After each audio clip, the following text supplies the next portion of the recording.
Hoş gördük yeniden sizleri. Bugün dersimizi antonimlerle başlamışıq. Yəni bu sözlərin həm tərcüməsi, həm də transkripsiyası videoya baxdıqda oradan əldə edə bilərsiniz. Hər birinizə diqqətli olmağı tövsiyə edirəm. Hot, isti. Cold, soyuq.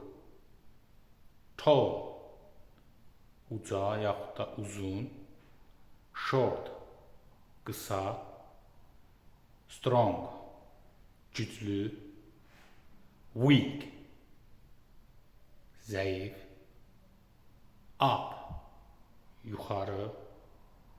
Down, aşağı.